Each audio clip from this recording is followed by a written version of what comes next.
A pleasant good morning to everyone, and welcome once again to another episode of the Coles Brown Show, heard exclusively right here on the Open Mic Broadcast Network and Spreaker.com. A short guest list on today's show, but they will entertain you. In hour number 2, Coach Van Pettaway, former head men's basketball coach at Alabama A&M. He'll join me in hour number 2. Of course, we'll talk some Southwestern Athletic Conference basketball. Also, he'll kind of give us his thoughts on some big ball games involving HBCUs in their post-season play. We'll give you the scores and the information on that. Brother Michael Prince joins me in hour number 1 and hour number 2. Some things to just hash out. And if I'm just good enough, if I'm nice enough, he'll grace the show once again. Here's what's trending on this week's edition of the Coles Brown Show. Southern University baseball continues to roll in the Southwestern Athletic Conference, taking on Grambling State University this weekend. They open up the 3-game series with an 18-8 victory over Grambling State University. Southern University women's basketball team, their season is over with. A great year, but boy, a very, and I mean very strong Mississippi State women's basketball team all over the Jaguars, 103-46.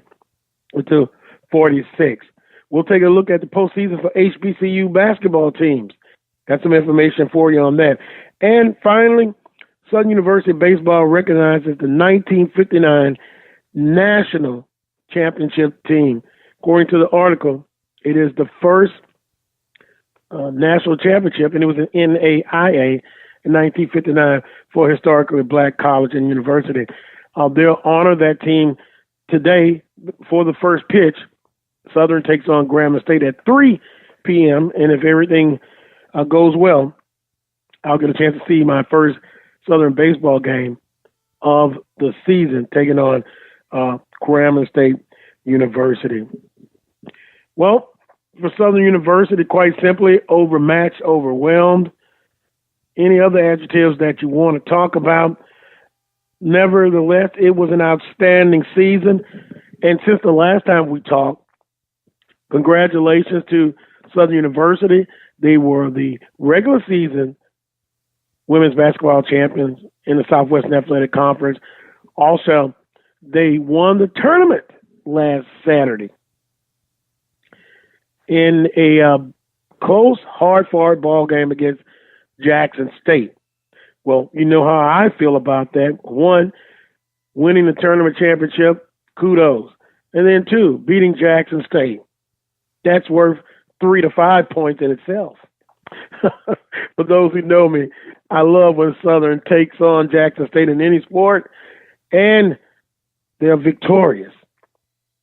So that happened. Southern University champions, regular season and tournament. Also, kudos to Prairie View A&M men's basketball team, regular season champions, and won the Southwestern Athletic Conference tournament championship. Got a chance to watch that ball game, and boy, it was a pretty good basketball game. Prairie View A&M takes care of business. They were the most consistent team in the Southwestern Athletic Conference, winning the regular season and the tournament. Now, a little bit later, we're going to get into what happened in the play-in games. And also, there were some big victories by some HBCUs, some losses. And we'll just quite simply talk about the conversation of, is the goal still a realistic goal that HBCUs can elevate themselves to at least mid-major? I did a show maybe 4 or 5 years ago, and at that time, Coach Banks was the basketball coach at Southern University, and they had some nice articles talking about, wow, this Southern's basketball team, men's basketball team, they have an opportunity to be a consistent mid-major. Well, a lot of things have changed since then. Coach Banks no longer the men's basketball head coach, now the director of athletics, Sean Woods, et cetera, et cetera. But not just Southern. Texas Southern, can they get to that level? What will it take? I can give my opinion on it, but I'm going to ask Michael Prince his thoughts on that. Also, I'm going to ask Coach Petaway on, is it a realistic goal to make it to that level and consistently? I'm sure resources are going to come up talking about that. And then if you kind of look at, although Belmont lost, very small school, Liberty with an upset last night in the NCAA basketball tournament. So is it, one, realistic, and what will it take? This kind of conversation I want to steer on today's show in that direction. But back to Southern women's basketball team. Lyric Scott, 8 points, 5 rebounds. Jaguars had 10 different players score in the contest, but quite simply, just too tough. Ariel Howard, led the Bulldogs with 23 points and 12 rebounds, and Tiara McCollum added 22 points and a team best 16 boards. Mississippi State should go far in the women's basketball tournament. Now today, Bethune-Cookman at 11 a.m. ESPN2 takes on the number 1 seed Notre Dame. It's going to be tough. Let's just be honest. When you have these type of matchups, for the most part, it's extremely tough. Parity is a word that's used often, but there's a big, huge gap on the women's side. Much bigger than on the men's side as far as from the elites to the next level to mid-majors. But in women's basketball, it is tough. It is very tough. So that's what's trending on today's show. Guest, Coach Van Petaway, Michael Prince. I'll introduce Michael Prince right now. Good morning to you, sir. Good morning, my brother. How are you this morning? I'm doing fine, and yourself? I'm okay, I guess. Well, let's talk about it. No, I don't want to talk about it. Well, good or bad, we God. must talk about certain things. We're going to do some baseball as well. If you want to join in on the conversation, there's a couple of ways to do it. You want to interact, the Coles Brown Show at gmail.com. If you'd like to call in, 936-333-5256. Also, Facebook Messenger is open if you want to interact in that fashion. Also, you can leave a comment or question on the Coles Brown Show on Facebook. Wow. Brother Prince, just several things, several topics to discuss, but let me ask you about this. Then we'll kind of get to the painful part. But if we kind of look at baseball in the conference, it's so early. You played in this conference, baseball guru. Southern University picked last in the West. I don't think that's going to happen. What are your early thoughts on the Southern baseball team? Well, Southern baseball is actually on the verge. I won't say they're back, but they're making a strong impression on coming back, getting back on the right course, and I'll stress the right course. Coach Jackson is doing it the right way. He's doing it the right way, and he took somewhat of a gamble on himself, with this 2-year deal we talked about a couple of weeks ago. But you've got to be pleased if you're Jag Nation with what you're seeing. In the case of the overall, I'll just start with the Western Division, being a PV alum, fan, supporter. At this juncture, I can just say thank God for Pine Bluff. Because I'm just, I love Brother James. Shots are fired. No, that's not a shot being fired. That's just being realistic about the situation. The Panthers, not off to the stellar start that you would hope for under Coach Riggins, but thank God that Pine Bluff, they're 1-8 in conference. Who would have imagined that, though, at the start of the season? But, it is what it is. And it's always interesting, Brother Prince, that prognosticators, they'll give their predictions, but sometimes it doesn't go according to the predictions. You know what I mean? Oh, albeit no. It's still early. It is still early, but Texas Southern, from what I'm hearing, from the outside looking in, they were picked. A lot of times it's based on the previous year. Alabama State in the East, Texas Southern in the West. Doesn't seem like they're, at this point, as good maybe as the prognosticators thought, albeit early. Southern goes into Texas Southern and takes 2 out of 3. Interesting. Well, the interesting part is, as you mentioned, it's all a gamble, a crap shot, if you would. But you have to pick someone somewhere. And so it's just a matter of, creating a little conversation leading up to the season openers. And then the rest of the season has to unfold by the actual performance on the field. So when you look at it, if you pick me first, you pick me 5th in conference, so be it. I still got to get out there and outperform what's being done. So I don't put too much credence in that. But the actual performance, we know you do not expect a lot of victories during midweek when you're playing Power 5 conferences or out of your comfort zone, if you would. But you do expect some level of cohesive competition when you're playing amongst your peers. And I think that's fair to be accepted. That's just like how we look at basketball. We don't put much credence on the non-conference. We know what that's about. When it comes to conference play, we're like, hey, we need to be at a certain level. When it comes to tournament play, if we made the tournament, we got a chance to compete and make some things happen. And it's the same expectation, at least from my vantage point, on the baseball side. I take baseball real near and dear to me. I played at Prairie View. I played in this conference. I had success at a high level in this conference. And I pretty much am concerned about the overall product, not just Prairie View, but all schools that make up this conference. It's interesting that you said, and once again, it's still early. I'm a toot Southern's horn a little bit.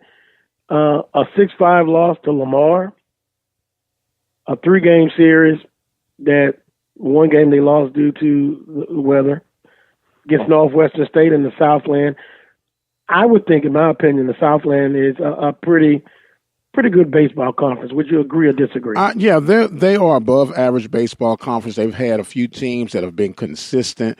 Sam Houston has been consistent with their play. Stephen F. Austin kind of up and down, but for the most part, they've been on a scale of 1 to 10, 10 being the highest. I would have to give that conference about a 7 of consistency in baseball play.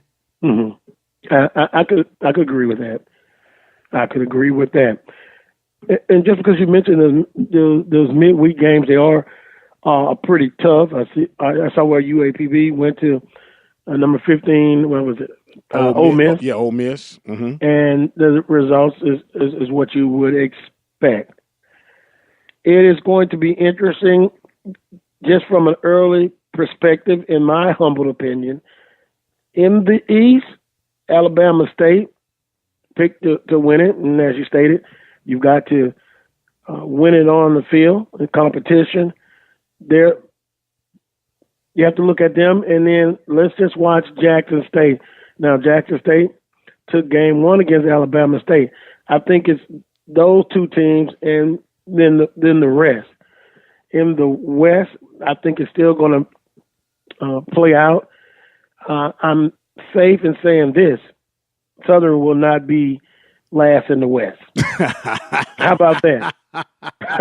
I think, and I think we had this conversation off air a couple of weeks ago. I think we both agreed that, in the top 3 spots.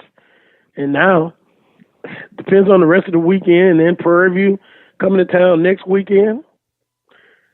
then that'll be it for the first half. Yeah, of first conference half play. is behind us, and that's what's so critical about these series. And to kind of piggyback off of what Coach James had to say on your show a couple of weeks back, we play our conference games so early. We start our conference play so early that by the time these guys are really understanding what D1 baseball is all about, you're halfway through the season. And so what happens is if you got off to a slow start, you're in a panic right now to try to make sure that you can finish far ahead than where you started from. And we only have 8 spots out of 10 teams. So just by, survival tactics alone, you got a fighter's chance for that number 4 spot if you're in the East or the West. And not, saying much of the last few years, that number 4 spot really and truly has not played good enough to be in postseason play, but because of the numbers, it is what it is. I came up with some conversation a few years ago. Do you remember a time when it was 6 teams in the tournament? Oh, yeah. I played in those times. Yes, sir. Hallelujah. And I remember having a conversation with Coach Kadar. He liked the 6. We even, in theory, just a guess, we talked about taking the top 4 teams, all kinds of stuff. And, we were shot down about that, and we understood that. Because a lot of times, we love tradition, even if it's outdated, perhaps, or not the right fit, we like tradition. Well, and we were not going to get hell high water. No, it's not going to. It's going to stick to the format I believe that it is in now. But the interesting point that you bring up, that 4th team, not that much difference as far as talent to me. Maybe record, maybe a little bit better than the 5th team. Yeah, tomato. It's not really, like you say. Okay, I see you're going to be difficult today. No, Come on. I'm not being difficult at all. I thought we were being very, very good today so far. Yeah, we are, but it's coming probably. You never can tell, man. But in all fairness, there really is not much difference between that 3rd and 4th seed. And to go back, another overall problem that I have, I won't say problem, but concern when you get to the baseball tournament. You have a loser's bracket and then you have a winner's bracket. And if you lose, of course, you have to play more games to get to the championship game. And in most cases, you'll take on an undefeated team in that championship game. Now, the way I logically look at this thing, if you are in the winner's bracket and you've been undefeated, I think whoever comes out of the loser's bracket must beat that team twice in order to claim the championship, because it's not fair. If I can come out the loser's bracket and then beat you in the first game and I'm declared the champion and then I've only lost 1 game, what's the point of having a winner and loser's bracket if it's going to be a 1-game take-all or winner-take-all 1-game event at the championship round? I'm just saying. Yeah, I've heard some of that conversation before. Discussion, pros and cons. Right. Very interesting. And to me, and you tell me if I'm wrong. You're wrong. You're wrong. You're wrong. Okay, thank you. I think this is something, and not to say that they don't do it, but I think these kind of discussions you need to have all the time in your meetings. What's the best way we can put on having a tournament championship? Like Coach James talked about moving from New Orleans, and he gave a couple of reasons why. Very expensive, I guess, for bringing your teams down there. And then he mentioned the dugout, and then he mentioned about some, other places that they can play. But we'll see how that goes. But I think you try to look at it. It's almost like every year you look at it, or every 2-3 years. Let's see what is been good about what we're doing. Where can we improve across the board, and then try to implement it. I mean, it's a democratic process, in the conference, and then you go from there. Well, yeah, you do.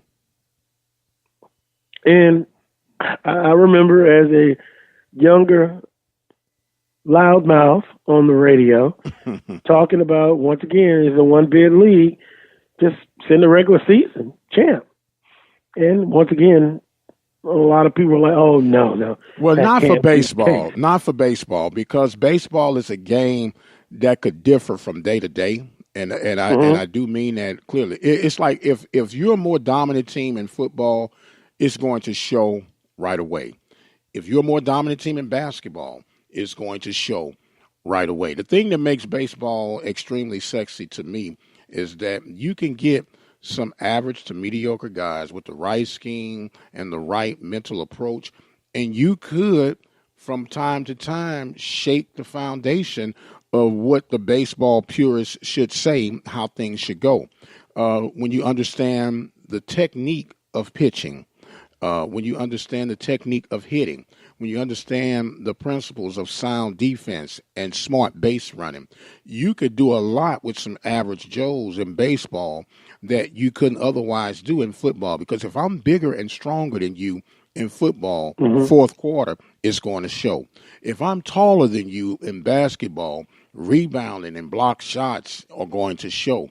But in baseball, it is the only team individual sport that if every person on that field, off that field, got their head on right, just doing their part, focusing on what they should be doing, you could shake the world in baseball. That's why I'm always at shock that there's not more money invested on the baseball side of things, because that is the one true sport that you could truly compete and make a difference. Yes, we can do it in basketball.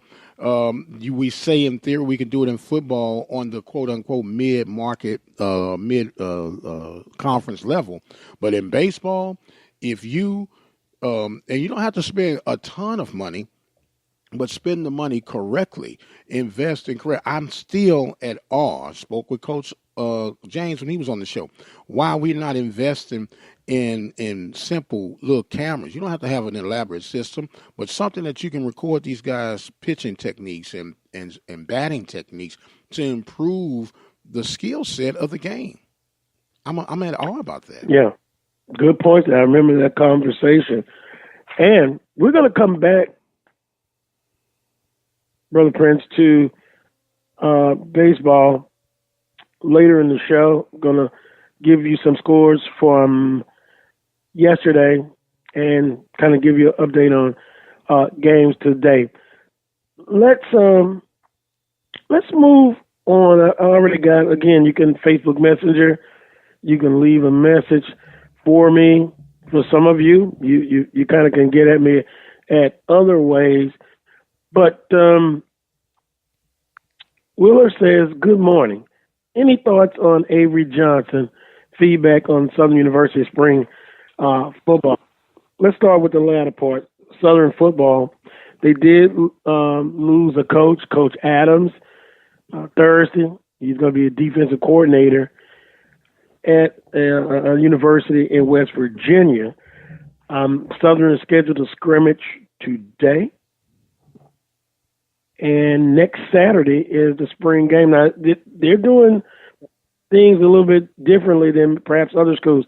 They're going to have their spring game next Saturday, but they'll still have a few days left after the spring game, I guess, to go over some corrections, kind of close it out. So, Skelton running number one. I think, as I stated before, with Skelton, you want to see him develop the passing package. You know, he throws the deep ball very well, big explosive plays, but can he make the intermediate passes? The running game, can they still be consistent in that? Skelton does not have to win the games by himself. You know, now being number one, having a second spring under his belt, let's see if they're going to spread the wealth. They're coming off, many say the number one recruiting class. We'll see how that plays out in a few years. 18 starters back. So the time now is here. This year, 2019 and 20. Not that I'm saying putting pressure on them, but putting pressure on them. That's what they're going to have. That's what you do. They're going to, they got to get a championship. And I've talked to people that say Atlanta or bust this year. So that means, once again, going through a tough pre-conference schedule. Then you get into the conference. In the West it's going to be tough as usual. You got to get through Prairie View. You got to go through Grambling State. And then on the east side, Eastern Division, Alcorn State, defending champion. When Swac Football Media Day comes out, I can just tell you now, they're going to pick Southern in the West, Alcorn in the East. They're going to pick Alcorn to win it again. That's how some things go. Now, so you think they're going to pick Southern? You think they're going to pick Southern? In the West? Yeah. Mm-hmm. Okay. And Alcorn State in the East, and Alcorn picked to win. Now, that's on paper. Okay. That's the way I see it. I was just getting some clarity. I'm just checking. That's some clarity. and and with Southern University, expectations are always high. Coming out of the spring, I believe even Brother Prince knows this. Southern on defense they have to stop and control the run and do it consistently. No doubt. You won't have no argument. Alcorn State, we know it. With Alcorn, they're not going to change what they do. They're going to run their read option, and they're going to run it. They can get 400 yards on the ground, they will doggone well do it. So, a lot of teams in the conference, offensive line, defensive line, that's where the game is won. The excitement is with the receivers and the quarterback, the big play people. But it starts in the trenches. No doubt. Now, the other part of that question was Avery Johnson. Being, right now, they're negotiating his buyout. They went to the NIT and they lost to Norfolk State, 80-79. A winning record in 4 years, but kind of mediocre. And that, to me, was the final straw. Losing to an HBCU, 80-79. Norfolk State, by the way, at Colorado, Monday. That's the way of big business in basketball. Now, will Avery Johnson land somewhere? I have my thoughts on that. But Brother Prince, he has a winning record, but you knew it was only a matter of time, and then losing to Norfolk State in the NIT, he still has a contract up about is $8 million. After a certain date in April, it goes down to $6 million. I think he lands somewhere else, but his time at Alabama is coming to an end. Well, and it's all I can think of right now is Kevin Sumlin from Texas A&M. Texas A&M didn't lose. Won at least 8 games his entire tenure there. And, of course, they went the Jimbo Fisher route. And when you listen to the Aggies talk, they're talking about winning championships. You hadn't won a championship since 1939. And they didn't think of people of color being on their campus, let alone their teams, in 1939. And in the same case, there's different standards. Yeah, it's a shocker you lose to Norfolk State. Okay, that's not supposed to happen. Egg on your face. But let's look at the entire body of work that Coach Avery Johnson has put in. And he really resuscitated Alabama basketball, if you ask me. He resuscitated it. And I'm not going to feel too bad for him with an $8 million, $6 million buyout. And I'm pretty sure. Now, here's the question I would ask you. If he were to come available, being where his alumni is in the state that they're in right now, would you do the switch out for Woods and Johnson? Wow. You would be foolish not to accept that and try to work that out. I mean, the man's got $6 million. I mean, it won't be like he's hurting. He's coming back to his alma mater. I'm just throwing it out there. You know, it could be far-fetched, but it could be quite possible, too. Well, you can't have two coaches. No. But Hold on. I'm asking you, Brother Carlos Brown, if you had to choose one or the other, who would you choose? Avery Johnson. Okay, that's all. Thank you. Albeit. Here we go. When I look at Avery, a coach is a coach, but to me, his niche is in the NBA. Okay. At the Dallas Mavericks, going up against my Miami Heat, I took heat for that because I was pulling for my team. I understand that. And I would see Avery a lot because I'm a New Orleans Saints fan. Football. He's always, when Mr. Benson was alive, always in the suites with him. I'm thinking that Avery will end up either as coach, and he has aspirations to be a general manager in the NBA at the Pelicans. Okay. Now, which is a better fit? That's why I see him. Yeah. But when I look at Avery Johnson, his niche to me is in the NBA. Just like I would say Nick Saban tried it in the NFL, his niche is college football. Okay. So do you believe the body of work that he's put in that Alabama are going to be willing to part ways with him? Is that what you're saying? Yep. Johnson's contract was extended in August 2017 to run through the 2022-23 season. It included an $8 million buyout if Johnson was dismissed before April 15, 2019. It drops to $6 million. Johnson, check this out, has a 75-62 record in 4 seasons with 1 NCAA tournament appearance. Alabama is a football school. And here's something I noticed being in the state of Louisiana, and this could apply to a lot of places, geographically in other areas. I noticed the fans here, even at the Everett Clark Activity Center, it's a football-dominated culture. And basketball, there's no patience. None. They expect basketball to win like football. They look at it to be equal, but then it isn't.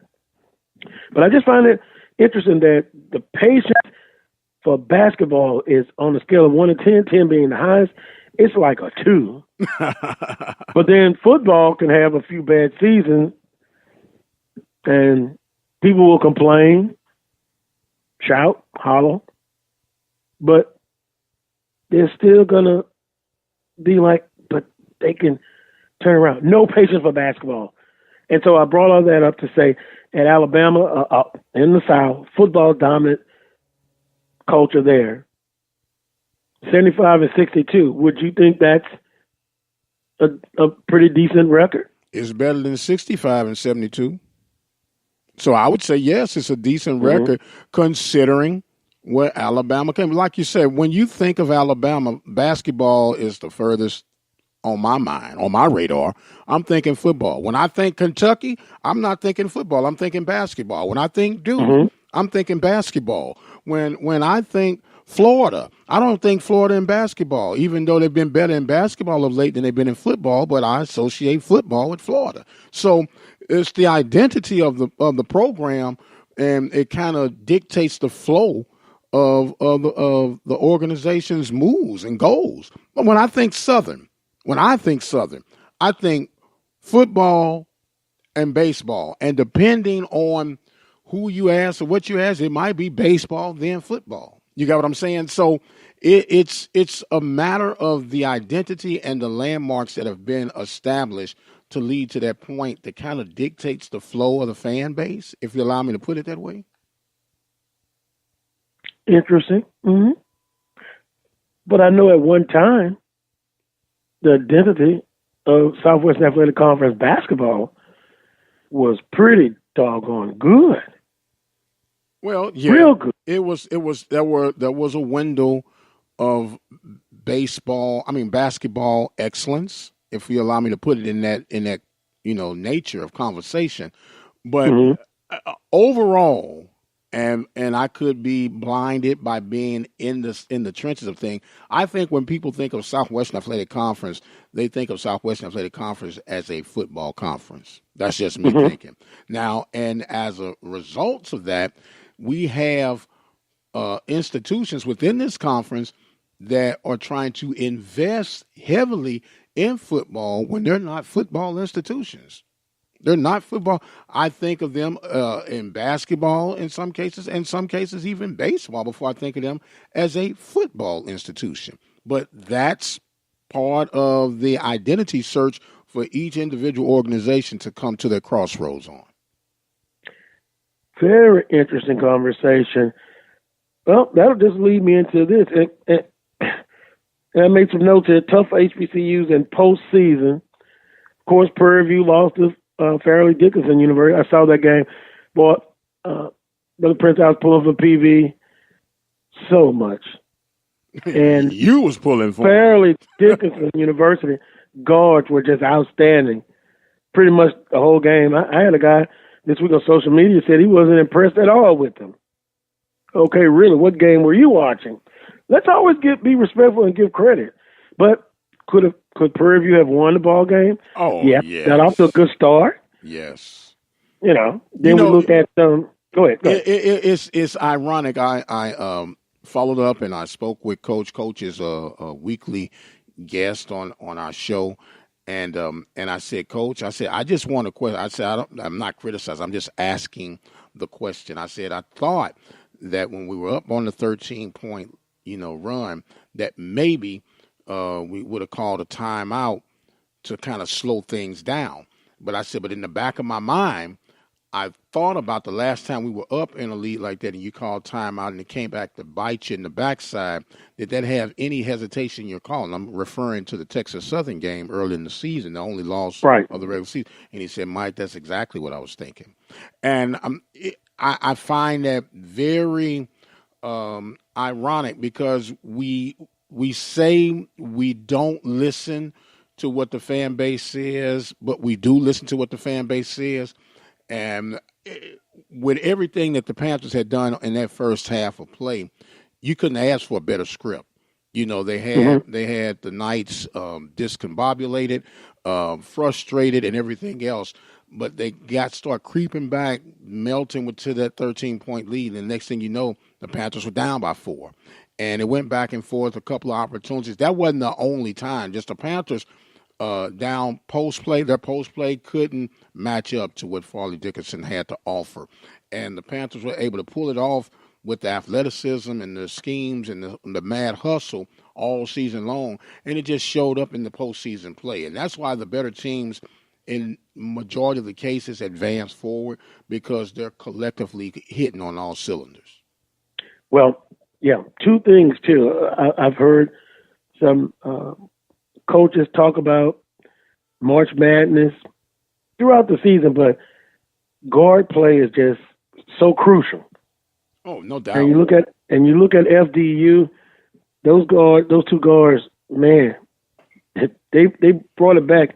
And to your point, the post play, excuse me, FDU had this one guy, about 6'8", 6'9", really broad. Yeah, big body. Yeah, he made a difference, but a winnable game. And then too, basketball, you always hear the term, it's basketball, games are about runs. Mm-hmm. And you will make some or you'll get some against you. And how you make that adjustment against those runs. You could go on a 16-2 run, 18-2. Some coaches call timeouts. Some say, well, let's see if they can get through it, play through it. Very interesting about that ball game. And then I didn't get a chance to see, but TCU over Prairie View, and in women's team, Coach Pugh, 72-41 in the WNIT. Good seasons, just disappointing ends. No doubt. For the season for Prairie View women, Southern University women, Norfolk State still in it, Bethune-Cookman women at 11 a.m. Coming up very shortly is Notre Dame. And then Texas Southern in the College Insider Tournament. They go to UNO. A lot of people were shocked. I wasn't. Texas Southern goes in there and win that. Coach Jones, he's coached on different levels within Division I. Texas Southern, pretty good season. They move on, and then there's somebody else I feel like I'm missing. Well, Grambling played Texas Rio Grande, and they lost 74-73. But to put emphasis back on Texas Southern had an exceptional season. They wasn't just a pretty good; it was an exceptional season. And here's something that people may or may not be aware of when it comes to Coach Johnny Jones. He goes to New Orleans, and he wins that game with only 8 ball players. With only 8 ball players. 4 of the players decided they did not want to be a part of the CIT tournament. And wait a minute. Back up. What did you just say? 4. They decided? They decided they did not want to be a part of the CIT. So Jones strapped up with what he had, and he went out there and made it work. You have to tip your hat to a guy like Jones for being able to put those pieces together and still make it happen. And they have a very winnable game on Monday night against Texas Rio Grande down in Edinburgh, Texas. Mm-hmm. Let me go back. So it wasn't because of injury. We'll throw that out the way. No. They just decided they didn't want to play in that tournament. Yes. Did they give a reason why? Besides, I mean, they didn't want to play. I mean, to me, are they scholarship players, and do they return for next season? I do not know, nor am I going to even get hung up on that. I have a perception of team, what I think a team should be, and you can't force anyone to do something they're not willing to do. And so when the survey was taken, and the players decided they did not want, and you gotta put in consideration, you didn't get, of course, an NCAA bid, you didn't get the NIT bid, and some of them just might feel like it would be a quote unquote a waste of time for them to be involved in such a tournament. One of the schematics about the tournament, it's a quality tournament. As a matter of fact, Coach Pettaway is part of that selection process. Yeah, he talked about that last week. Right, and so it's a quality deal. You have, I believe it's 16 teams involved, and the only thing that happens is you're not really sure of where the next round will be because it's kind of measured by the highest seed will be hosting. So you could kind of hop, skip, and jump across the country, but it's still postseason play. It still keeps your institution in the headlines, and it's noteworthy to help with recruiting and the quote unquote branding that we hear so much about. But they decided they did not want to be a part of it. And as a coach, what do? Do you sit there, soak, or drag them and make them come, or do you just strap up with those who are willing to be a part of it? Well, I could see myself telling my mother that, even at 19 years old or 20, and it wouldn't end well. No. But yeah, you have to go on. You feel he has to get his team prepared, those who are going to be there. Right. And so that changes your whole approach, man. That changes how you rotate guys in and out with minute play. You got to be mindful of foul situations even more, because you don't have those extra 4 bodies that can help balance some things off. So it really changes your whole approach. And that's why I'm tipping my hat to Coach Jones on how he was able to do that. You go to New Orleans, you're in hostile territory, you go and take care of business, which is an indication The top two teams in the Southwestern Athletic Conference, basketball-wise, on the men's side of the floor, were the Panthers and the Tigers. And they displayed that on the last time out when they played New Orleans. And I'm pulling for them to do it again Monday in Edinburgh. Well, I'm going to be pulling for them as well. Put a asterisk by Texas Southern. I'll give them a triple stars to what they were able to do with 8 players. Yes, sir. That's a great feat. I'll ask Coach Pettaway about mid-majors and success that they've had over the years and in the NCAA basketball tournament. And I put a note down. Liberty, they defeated Mississippi State last night. Very back and forth basketball game. Then Belmont, they lost, but that's a team nobody wanted to really take on. And these are, well, Liberty has a football team. They're moving up, but Belmont, basketball only. And can HBCUs make it to that mid-major level? What will it take? Can they? And if they can, what will it take? You're asking me that question? Well, no, I'm asking you now. Oh.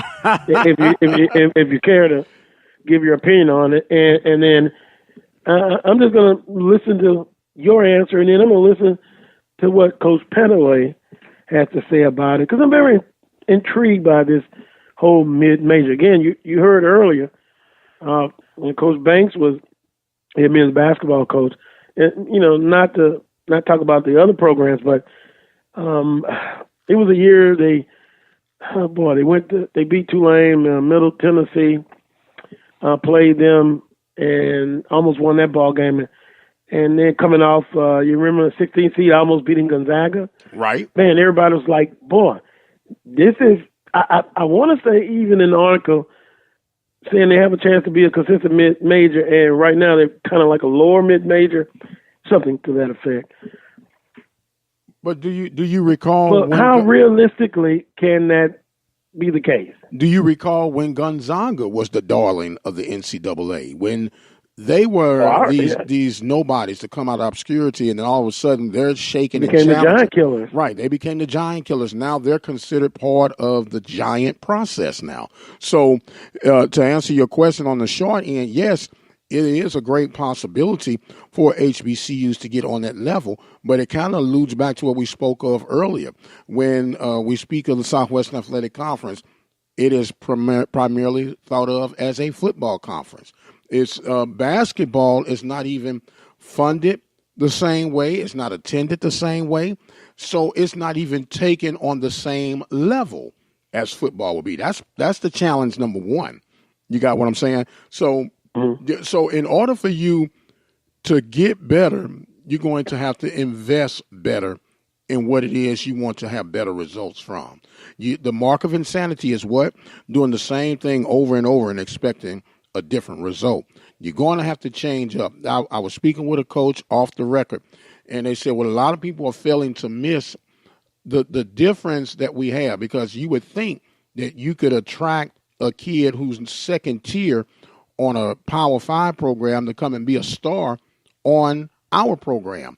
But there's something that's keeping them there. And you know what it is? It's stipends. They get stipends to be a number 2 on the depth chart.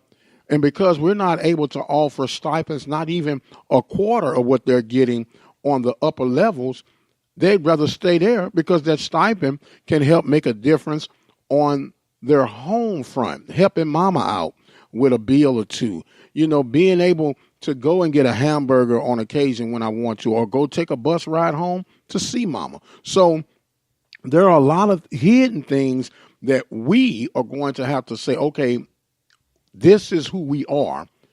Let's invest here. There are 2 or 3 schools right now that jump out to me that I think they would be better off spending more of their funding athletically in a basketball stratosphere than football, but they would consider that blasphemy, and they probably would hire a hitman to take me out.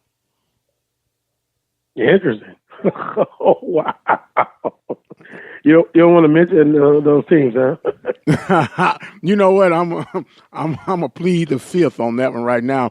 But yeah, we got intelligent listeners, people that are listening in. Let them chime in. Let them think who they think should, start focusing toward basketball more than football with our current institutions. Well, it'll be interesting. I'll ask Coach Pettaway his thoughts on that very piece of conversation. But to recap, great seasons, very good seasons, if you want to use that adjective, for Southern University women's basketball team.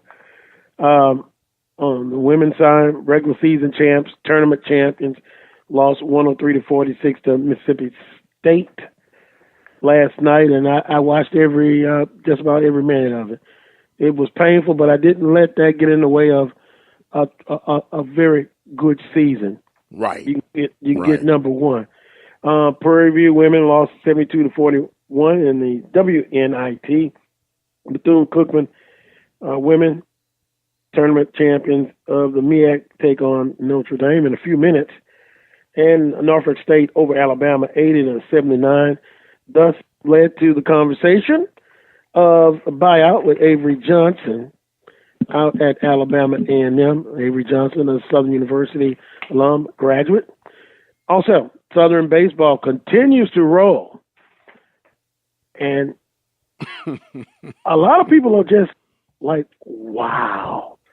Because if you look at this baseball team last year, they've already surpassed the number of wins from last year this year. Right. They've gone into the predicted West champions, TSU, and took 2 or 3. Yes. They swept UAPB. Yes. They're 10-point victory over Grambling State. Yeah, so they're beating up on Grambling yesterday. Yeah, and Grambling came into the series 7-2. Right. And Prairie View next weekend, and to your point, and to Coach James' point, now you're going to be in the second half in 2 weeks. Right. Wow. So the conference season is headed quickly towards the end. Yes. But they were able to they're very much better. And I tell you what, I've gotten people to send me messages about, well, you better take care of Coach. Well, I know what they're saying because I'm a Southern alum. I get what they're saying. Coach Jackson, in his last year of his contract, a 2-year contract. Wow, unbelievable. Yeah. We use those adjectives and a few more. He's turned this program around in a short period of time. Now, I'm sure if you would talk to him, he would say, but we still have a lot of work to do. No doubt about it. Knowing the pedigree that Coach Jackson's come from, like we had the luxuries of speaking with him, I guess about 3 or 4 weeks ago now on our the Mike Prince show, and the very thing of the 2-year contract here. I said, well, Coach, how did you come to a 2-year contract? That's kind of unusual. And he was told that was the way they did things at Southern, and it was going to be a 2-year deal. So he said he was seeking the opportunity, and he was willing to gamble on himself. And so far, just on the turnaround of the record, as you mentioned, of where they are now versus to where he inherited, I think he's won. He gambled on himself and has won. And if I'm Coach Banks, I'm starting. I would hope that he would not hesitate as long as he did with Odoms. That's just my personal opinion on doing what he's done, because there are going to be some opportunities afforded, Brother Jackson, in the very near future. Some might be right under your nose. Some might be distance away.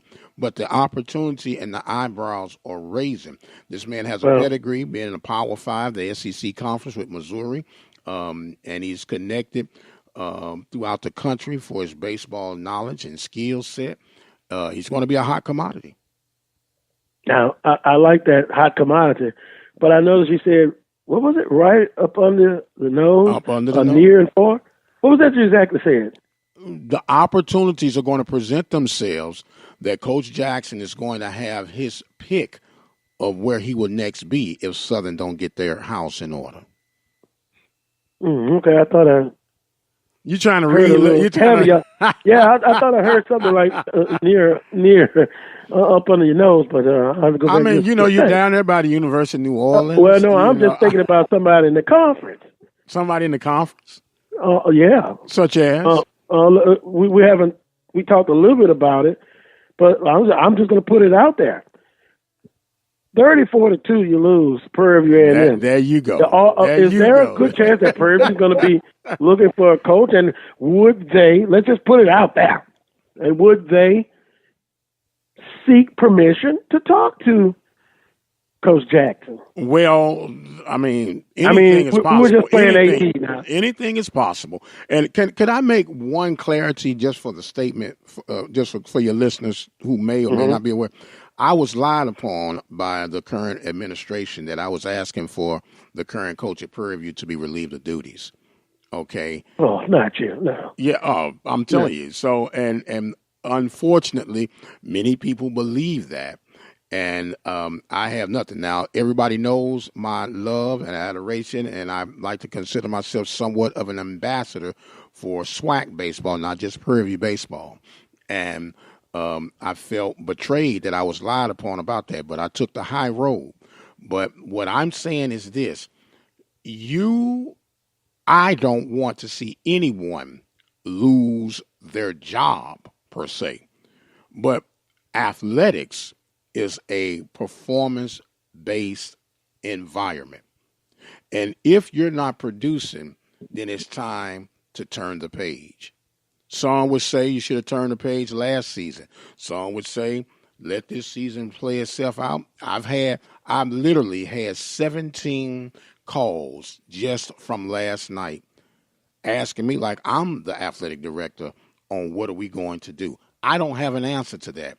I'm not advocating one way or another, but I do know that when you lose 34-2 to your rival in baseball, that's a hard pill to swallow. I don't care if it was a scrimmage game. That is a hard pill to swallow. Now, in retrospect to the Panthers, they have responded. They lost 21-5 last week to Alcorn. They turned around and responded well. Will they respond well today? Will they respond well on Sunday? That is yet to be determined. But I do know for the casual fan, and to add insult to injury, you have more than your usual fans that'll be out there. You got the PV relays that have taken place starting on yesterday. So for a casual fan to come by and see a 34-2 losing, now you don't even call that a lose. That's a beat down. That's embarrassing. That is absolutely for a Division I baseball program. And I know someone listening is probably going to say Prince is out there being rogue, but I'm just telling the God's honest truth.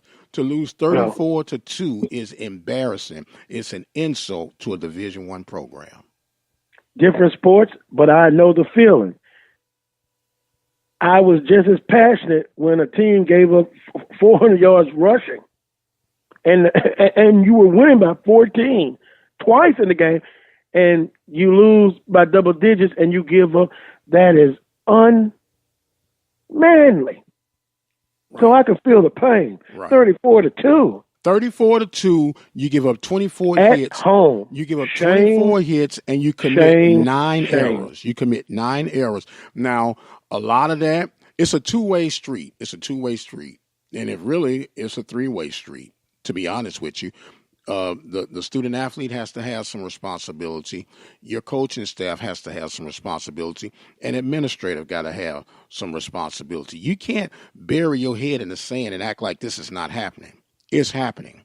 Because maybe you don't come to Jesus meeting. Well, I don't know afterwards. If they did or not, but because you don't post it, because you don't talk about it, because you don't tweet it, doesn't mean it's not happening. So to act like it's not happening, to ignore it, is not going to make this thing go away. In fact, that infuels the thing, if you ask me, to a burning rage of inferno when you don't address it. You just let it, okay, don't say nothing, it'll go away. Yeah, it doesn't work like that. No, it doesn't work like that. Let me let me quickly read this by J.H. He says, I just woke up after getting in from the bus trip to Mississippi State, Stark Vegas, at 4 a.m. this morning. He says, to be a successful mid-major in basketball, you must have a balanced home-away pre-conference schedule where you have a legitimate chance to pull off quality wins, therefore affecting RPI ratings. Now they use another term. They're doing away with the RPI, but to get his point, I agree 110%. I'm not going to go into this long discussion about scheduling smart. We've talked about it the last few weeks. We talked about these guarantee games. But J.H. says you must have a balanced home-away pre-conference schedule where you have a legitimate chance to pull off quality wins. Buy that man a drink. He's absolutely right. Well, he's a basketball guru. That's what I call him. Yeah. It's rough out here. Hour number one on that. Interesting discussions, as usual. In hour number two, we'll come back and talk a little bit about Southern University baseball recognizing the 1959 national championship team. 60 years. Now, I wasn't around in 59, but I came 5 years later in the great year. That's part of the baby boom. Unbelievable, but a great situation. And Southern's going to honor that team today before the first pitch against Grambling State. I could not think of a better situation to honor. And then we'll talk a little about Lou Brock, who has had some health issues. I'm sure he's living in your native city right now. Yes, sir. He's a St. Louis legend, man. Yeah, that's right. Lou Brock, Southern University alum. Interesting. We'll continue to pray for his health and his time on this planet to be just a little bit longer. So we'll do that in hour number two. Coming up next is Coach Van Pettaway, former men's basketball coach at Alabama A&M. Get his thoughts on everything we've discussed and his thoughts on postseason play, how the championship ended, the tournament championship, and we'll ask him the question. Mid-major, is that a attainable goal for HBCUs or some HBCUs? You're listening to this week's edition of the Carlos Brown Show, heard exclusively right here on the Open Mic Broadcast Network and Spreaker.com. I'll be right back. Be the one with courage to fight child abuse. All Texans must find the courage to fight child abuse. Learn the signs and symptoms and report suspected abuse to appropriate authorities. Learn and know these warning signs. A child who undergoes changes in behavior, appetite, or routine. Watch for unexplained injuries, a change in academic performance, or loss of interest by a child in regular activities. Trust your instincts. If you suspect something, do something. If you believe a child is in an abusive situation, please call the Texas Abuse Hotline at 1-800-252-5400. Be the one with courage. To find your local Children's Advocacy Center, visit onewithcourage.org. On behalf of children, thank you. Thank you. Thank you.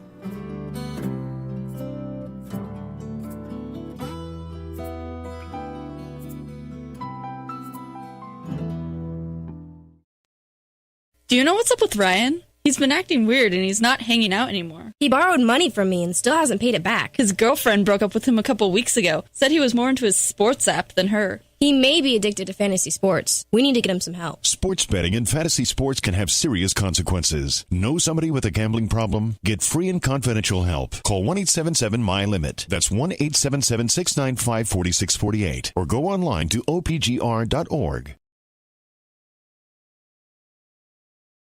Ladies and gentlemen, in the next 7 years of bigger and bigger enrollments, America's grade schools will need nearly 250,000 extra teachers besides those to fill normal vacancies. This great need, plus the growing public interest in education and improvements in schools, make elementary school teaching a more rewarding career than ever, a career that high school and college students should certainly consider. Education holds America's future, perhaps your future. One voice. It can get the point across, but it only carries so far. Add a voice. It's richer, louder, but that has limits too. Add a third voice. It's even more powerful. Add another, and another, and many, many more, and we are stronger than ever. That's the power of a community coalition. They help community groups, faith groups, civic organizations, PTAs, employers, and many others in your community organize their resources and focus them where they're needed most, like fighting to keep kids away from drugs. Ask a group that you belong to if they should belong to a community coalition. It's easy to get involved. Visit helpyourcommunity.org and they'll tell you exactly how your group can help. That's helpyourcommunity.org, because you get more when we get together. Brought to you by the Office of National Drug Control Policy and the Ad Council. Broadcasters come into our lives on radio and TV, bringing us information and entertainment. Broadcasters are there for us, but who is there for them when they fall on hard times? The Broadcasters Foundation of America provides financial assistance to broadcasters in acute need due to a critical illness, accident, or other serious misfortune. If you know of a broadcaster on the air or behind the scenes who may need our help, please share our message. Visit broadcastersfoundation.org.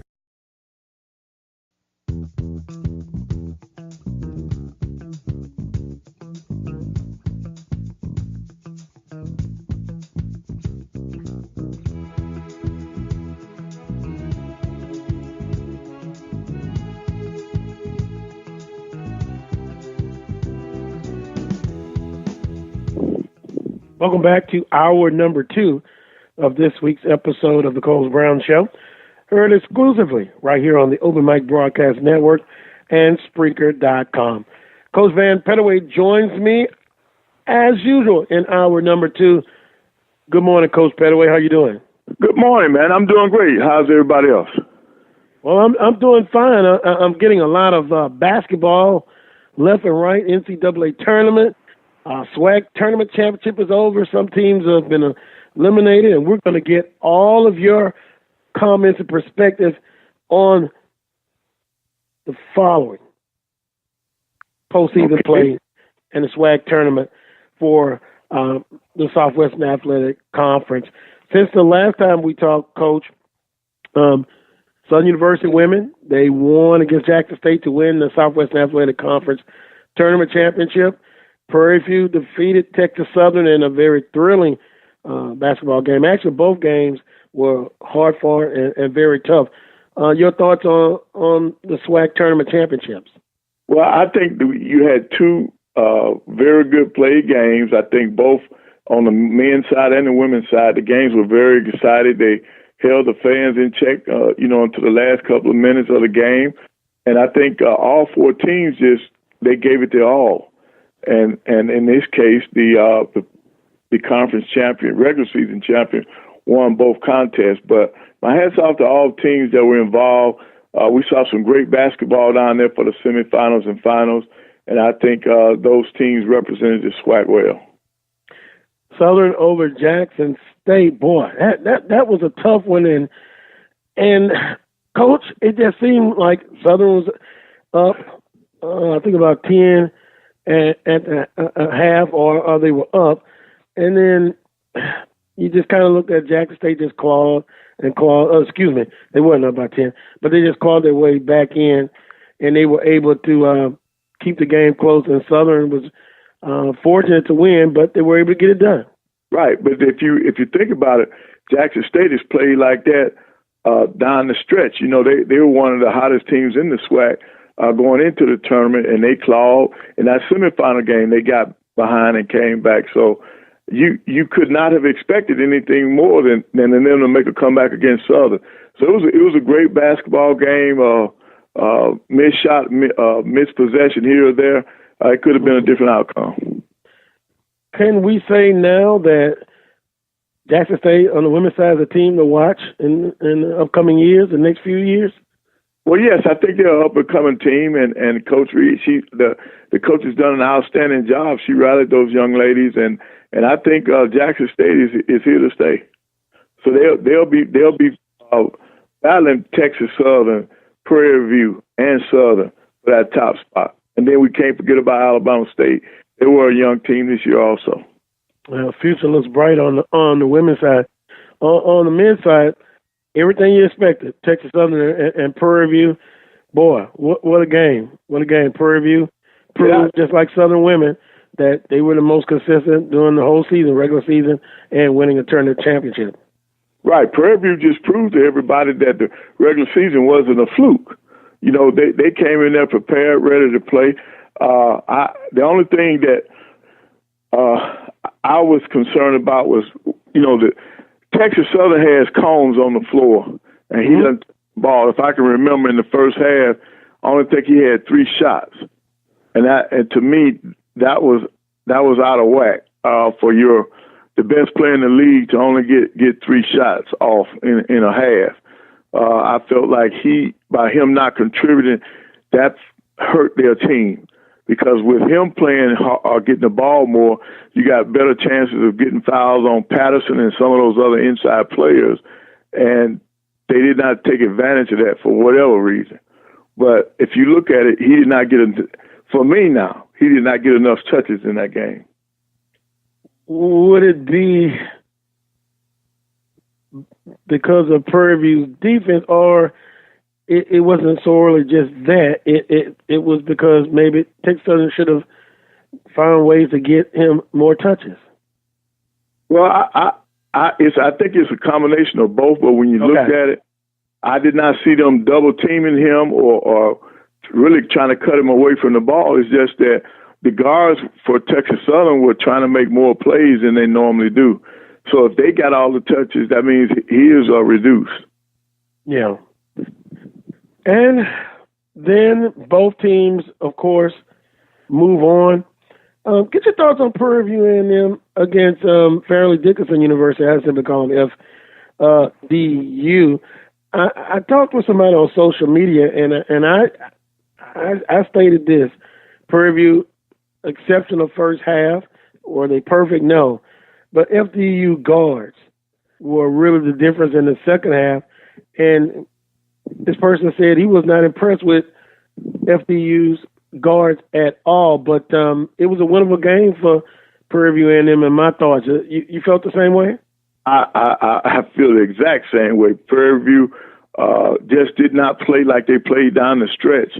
And they could have very easily beat that team. I mean, not very easy, but they could have come out on top. So to me, they just didn't play well. They didn't play as together as I've seen them in the past. And I think that was the difference in the game. And Coach, the commentators were talking about Prairie View was extremely hot, even for the whole game from behind the arc. But he thought late in the second half, they just forgot about going inside, and they relied on, behind the arc, and he thought that was kind of a mistake that they made. Do you agree with that? I agree. I agree with that assessment. I thought they should have been all year long. They attack the basket, then they get in this game and they shoot the threes. But that's what the kids saw, that that was the best option. But for me, for that team, getting to the basket has been their calling card all year, and I thought they should have gone to the basket just a little bit more, and that would have put more pressure on Fairleigh Dickinson. This is what Coach Van Pettaway, former men's basketball coach at Alabama A&M, got a chance to look at most, not all, North Carolina Central. They lost to North Dakota State. Your thoughts on that ball game? That was a great game. Coach Moten does a great job up there at Central. I thought his kids played well.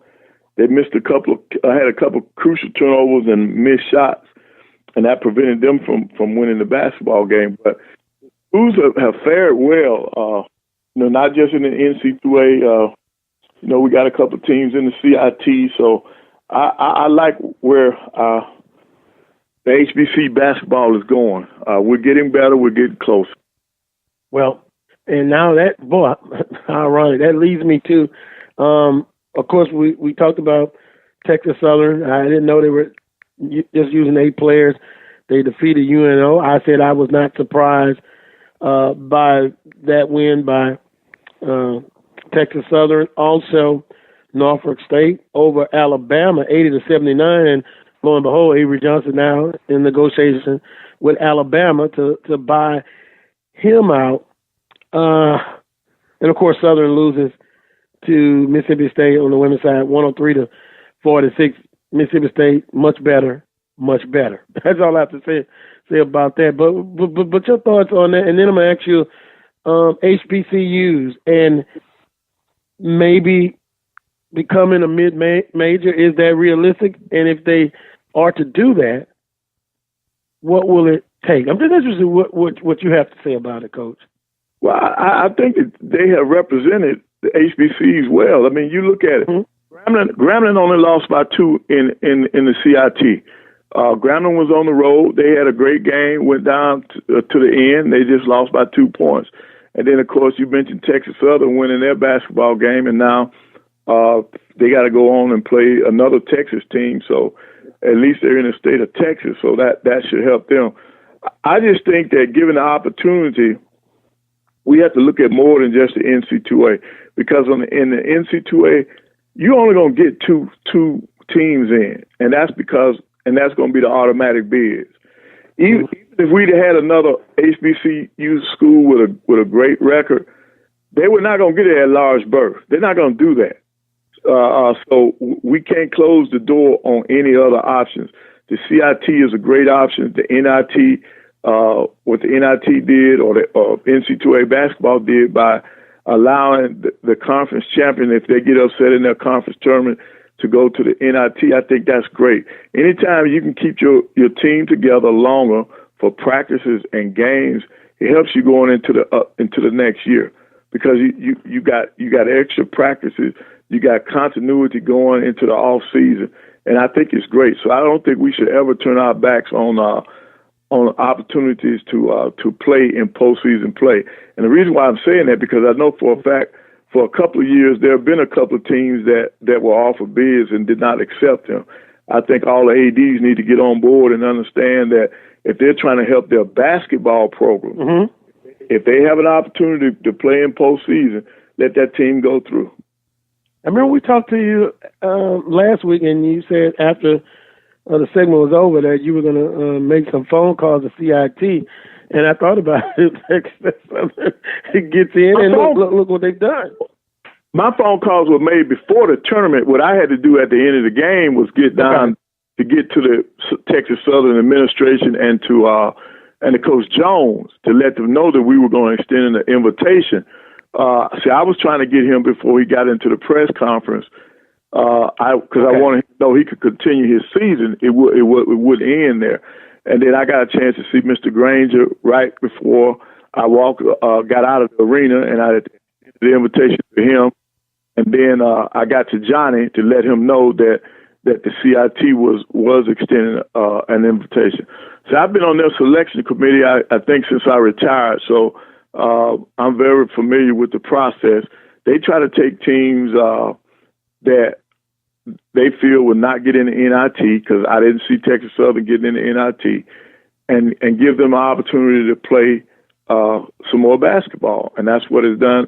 And we were able to get Grambling and Texas Southern in from the Swac. So I think that's a good thing, and we need to continue that. They need to continue to play hard. The guy that puts together the tournament is Joe Dwyer. He's a great guy. He's always been a friend of the basketball, and particularly HBCU. This is a guy that puts his all into this tournament, and he's not even a product of HBCU, but he cares about basketball. And a lot of the postseason awards, you got the Ben Jobe Award, you got the John McClellan Award, and then of course you have tournament named after Coach McClellan. You got a Big House Games Award. So he's done a lot for college basketball that a lot of people don't even know about. Because that tournament and then the big reception that he normally has at the Final Four have been great. That's normally where they give out the hardware. The coaches are invited, and it's a big luncheon that they pass out the hardware for these different coaches and players. So they've been doing a great job with it. And as long as I'm around, I'm always fight for the track. because I think a lot of people overlook the SWAC, but we play some great basketball. You got some great athletes and coaches. It's good to have perspective in high places, if I can say it that way, Coach. And it's I know I'm personally appreciative of what you're able to do. That's a very good thing, and as you stated, you know, it's more than just the NCAA. I mean, I know that's most people's number one goal, but you know, take advantage of these opportunities, especially with the CIT and the NIT and the WNIT, because I look at it when you say that, it's almost like if you're a football team in the conference, you play in the Celebration Bowl, that's almost like a mini spring practice. Right. Preparing for that. And the same thing with basketball. You can even work on some younger people that's, you know, on the team, get them some extra reps. So, the thought is well taken. Now, Coach, you're in Alabama for the record. Uh-huh. And we were talking in hour number one because Avery Johnson, a Southern University graduate. After that loss to Norfolk State, now Alabama's in they're buying out and negotiating with Avery Johnson. Since you're being there, give us something on the ground. Is it because of the Norfolk State? Was that the final straw, or had this thing been building up before then, according to Alabama A&M personnel? Alabama. I think the Norfolk State loss was the final nail in the coffin. Early on there have been rumblings about when they lost in the SEC tournament. They felt like that the team down the stretch was not playing with the fire that they thought they should, and they thought that Avery was a motivated to the point where he would have his team ready to play. And when he started having his own players talk about them not being mentally and emotionally ready to play. And see, that's tough when your players say that. So it was hard for anybody to take that back when it comes from your players. I think you had two guys that go on record saying that they just weren't into it. And then that's bad on the staff. I don't put all that on Avery. Where are those assistants? Because a lot of times, like doing warm-ups and stuff like that, the head coach is not even on the floor. You're still in the locker room.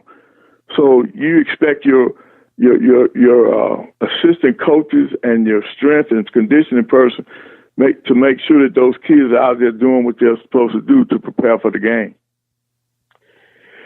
I said earlier in the show, and just my observation, he 75 and 62 winning record.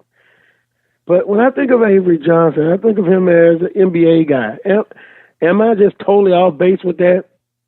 No, because I'm one of the people that suggested that he take the Alabama job. I thought, I'm going back to his personality, the commitment that he had when he was at Southern. I thought that would be good for collegiate guys. Now, I've never talked to him or said anything to him about being in the SWAC, but I just thought that he could come back, take one of these major college programs, and influence some kids, because we need great leadership for our black athletes. And I've always felt that spiritually, he was one of our best, that he should come back and pass that down to some of the kids. In the pros, he's not passing that on, because now they're already set in their ways. They got too many other outside influences. I thought he would be better with the collegiate kids. And talking to Coach Joe, I remember the weekend that they got together to discuss this. Those were the things that were put on the table, telling him all the valuable skills that he had that would help the game of basketball on a different level. And so that was a part of the reason why he took that job, because Coach Joe really got in there and talked to him about expanding, because, Avery has always been on that spiritual side. And so that's the angle that we went after, to help him convince him that taking a major job in the college would be good for him. I still think he can do it on a collegiate level. Okay, so that's what I was going to ask you. Should he and it looks like he's going to be gone from Alabama. Should he take another college job? And then I'm already getting people today saying they would love to see him at Southern University. No, that'll never happen. They can't. He's not going to drop. They can't afford Avery. Let me just say it that way. Let's be truthful. Why would he come to Southern when whatever job he takes is going to be in the millions? Southern cannot and will not pay that kind of money. Can. Right. So I think he can still do it on the collegiate level. He just got to get somewhere where he'll be able to recruit better. At Alabama, he lost some key players. When I'm gonna tell you what hurt him. When he had Key to transfer, who's now up at Brandon, who's now in Virginia, that really hurt him. He had not have enough time to replace that piece. Then a lot of people don't know this. The point guard that they had counted on to run the program, when Kyra Lewis reclassified and showed up at Alabama, that kid left. So he got two pieces missing out of the puzzle that he put together that he did not anticipate. Because the point guard left in the summer, Brandon left after recruiting season, so he couldn't replace him. Yeah, that puts an interesting perspective. You talking about another 6'8" player, athletic.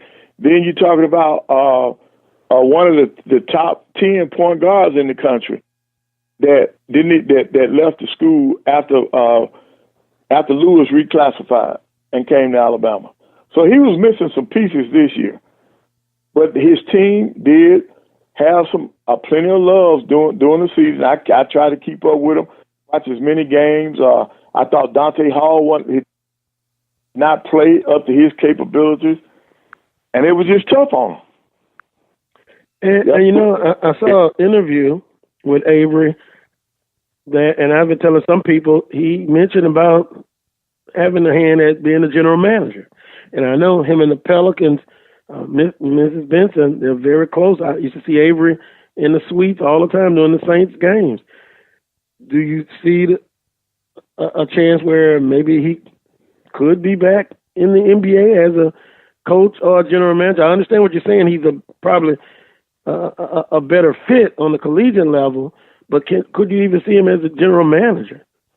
Well, yes, I can, because Avery is versatile like that. He can not only can he coach it, he knows the game and he knows how to put together a team. So no, I wouldn't put that past Avery. Yes, he could become a GM.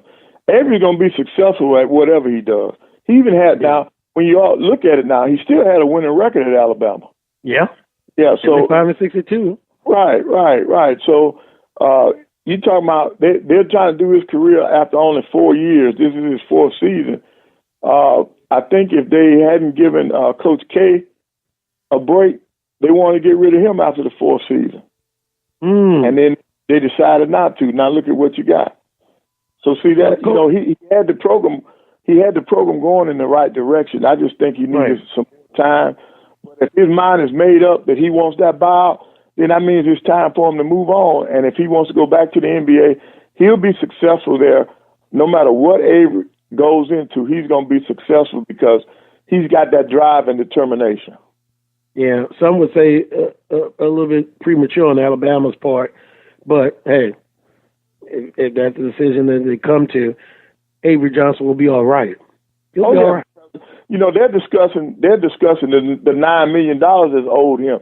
So either whatever he comes up with, he's going to be compensated. So on the money side, that's not going to be an issue. It's just going to be whether or not he wants to take some time away from this and then figure out what his next move is going to be, whether it'll be on a collegiate level or in the NBA. But I guarantee you, when Alabama releases him, there will be other schools that will contact him. I guarantee you that, because they have seen the progress that program has made. Yeah. Visiting with Coach Van Pettaway, former men's basketball coach at Alabama A&M. Coach, any closing comments about this basketball season, NCAA? I didn't play a bracket this year. The first time in maybe 20 years. I just want to take a rest from it, sit back and just watch the NCAA March Madness. Any thoughts on it so far? Well, so far you haven't had the major upset. It's going well, but if I had to pick my Final Four teams, I would go with Duke, like everybody else is. I still would take Virginia out the South, North Carolina out of Midwest, and out of the West is the only thing that I would shake it up. I would either go with I probably would go with Michigan coming out of the West instead of Gonzaga.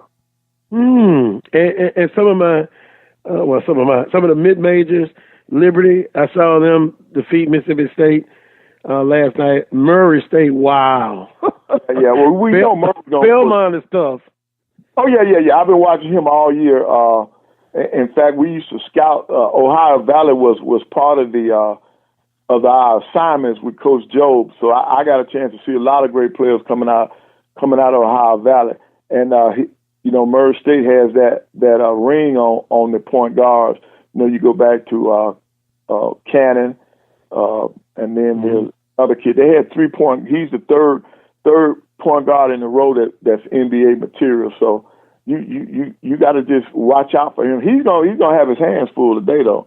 Yeah. But Florida State is a big squad. Those penetration, he's gonna have to pull up today. He's not gonna be able to get all the way to the rack because Leonard gonna have them 7-footers back there waiting. Yeah.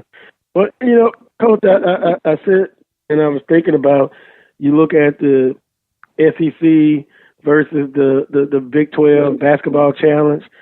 Would Coach Pettaway be interested in seeing, say, like Swac versus the Southland or MEAC versus Ohio Valley? Some of those matchups, would you be interested in going as a spectator and watching that? Well, I think I would be interested in the MEAC versus the Swac challenge, which I tried several years to pull off. I wanted us to do a preseason tournament, but I did not get the support that I was looking for from some of the coaches in the MEAC. I didn't have enough coaches in the MEAC agreeing to that, so we were never able to pull it off because I had the idea of picking 14 teams from each conference and we playing, and then you rotate the sites. Yeah. So you had to have a commitment for at least 2 years, but we could never pull that off. Now, going against the other conferences, I don't think you have a fan interest. I know at A&M, our fans would not be interested in seeing an Ohio Valley team coming in unless it was Tennessee State. Now, include them. Yeah. I used to play. We tried to play anyway because we're only an hour and a half away. So if Tennessee State was our draw, then yes, our fans would come out. But for some of the other mid-major conferences, no, I don't think you'll get the support from the fans. Yeah. Oh, and I said the last thing, but it was an extreme discussions about the attendance at the tournament, the Southwestern Athletic Conference. I watched the games, and they were very good games. I didn't really kind of look at the attendance, but the discussion was about the attendance or lack of attendance. And then I remember last week kind of what the discussion we had about you got to nurture this and start each institution, and then before a conference even starts. And I thought about you when people were discussing the attendance. It's been in Houston, then Biloxi, when you're at Birmingham. It is what it is. Right. See, until you get your fan base to support you at home, you cannot expect them to support you on the road. If you go into some of the arenas, like our Monday games, all Monday games are terrible in the SWAC, attendance-wise. For some reason, the fans don't come out. But if a good matchup is on a Saturday, our teams come out. The attendance has been down in the SWAC. Pine Bluff is leading the SWAC in attendance, home attendance. You look at Prairie View. Prairie View won the conference championship. I don't think they played in front of a full house except one time, and that might have been when Texas Southern came. So attendance is down. Look at Southern Women, the same thing. They're conference champs. Did they play in front of big crowds? No. Nope. Right. So if they're not coming to your home site, what's going to make them follow you on the road? There's nothing. You mentioned the places that they said, okay, let's take them to Biloxi so they can gamble. Okay, let's go. That we went to Louisiana, the other place, Bossier City. Bossier City, right? We didn't have attendance when it was out in we went up to Dallas, outside of Dallas. We didn't get it. The SWAC has to do. We all have to do a better job of marketing our product, because you gotta be.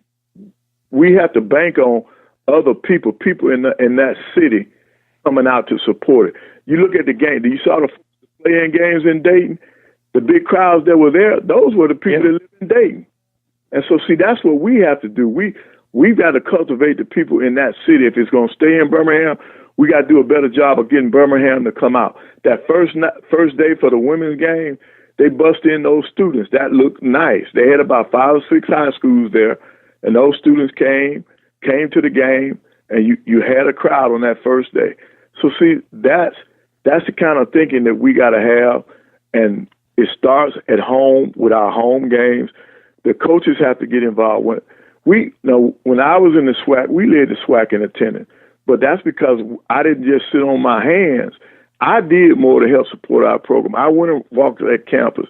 I went to our different cafeterias, passing out schedules and inviting the kids to come to the game.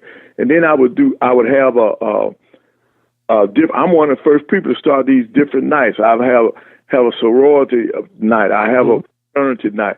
I would always come up with a theme for a game to interest the outside people to come in. I have an alumni night where we invite all the alumni people back. So, see, you have to do these things, and I don't just leave it up to our sports information director to get it out. It's my team. It's my brand. I do it myself. And I try to let everybody know about A&M basketball, and that's why we were one of the top draws in the SWAC when it came to home attendance. And you didn't play 10 guarantee games before conference started. Oh, no. I never played. The most I've ever played, I think I got up to like 7 or 8 to help restore our gymnasium. And I only played that many that year. I think it was 9. I think we got up to 9 because every cent was going to be used to help my facility, and they allowed us to do that. So I played that. But no, I didn't believe in that. I would give our fans a more than just the conference home games. I try to get them 3 or 4 more games other than the conference games, and it worked out pretty good for us. Yeah, I can believe that. Well, Coach Pettaway, you enjoy your rest of your weekend today and Sunday, and we'll wrap it up next Saturday. We'll talk with you once again about SWAC basketball and basketball in general. Okay, that'll be fine. All right. Appreciate you, Coach. Okay, take care. All right. That was Coach Van Pettaway, former men's basketball coach at Alabama A&M. Interesting discussion from Avery Johnson to HBCUs and trying to get to that next quote unquote next level mid-major. I'm going to take a time out. I'm going to come back. I'm going to switch gears again, tell you about some of the games that happened yesterday in the Southwestern Athletic Conference for us. Baseball. Now you're into the groove of baseball. We talked about it earlier in hour number 1. What we do know so far, we do know it's still, we say it's still early, but conference-wise, it's moving pretty rapidly. Southern University is better than predicted. Texas Southern, jury's still out. Picked to win it, but simply are going to be in a dogfight. Alabama State and Jackson State over in the Eastern Division. Some baseball left to be played in the SWAC baseball tournament. And to help me do that, we shall summon Brother Michael Prince again for his SWAC baseball. And then I want to give you a little bit more information on Southern baseball, recognizing the 1959 National Championship team will throw out the first pitch today in Baton Rouge, Louisiana, Lee Hines Field, as Southern University takes on the arch rival in Game 2 against Grambling State. You're listening to the Carlos Brown Show on the Open Mic Broadcast Network and Spreaker.com. I'll be right back. The birth of legends are storied in this conference.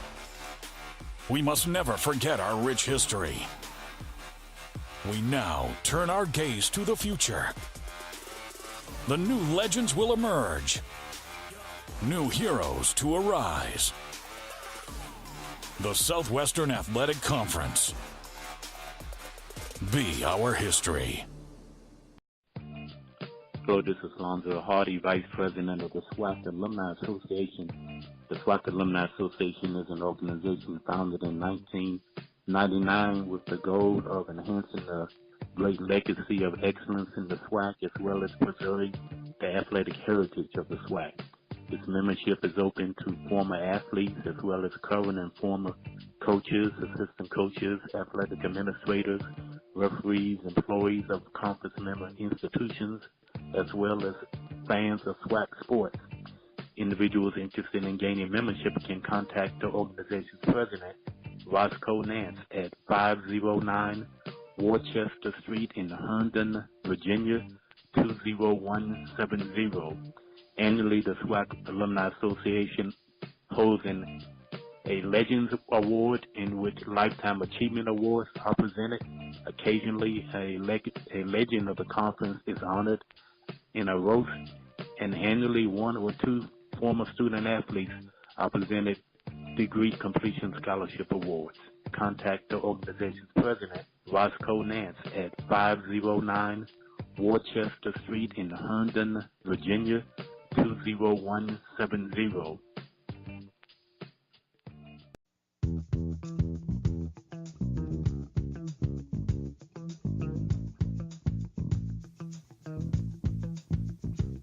Welcome back to this final segment of this week's edition of the Carlos Brown Show, heard exclusively right here on the Open Mic Broadcast Network and Spreaker.com.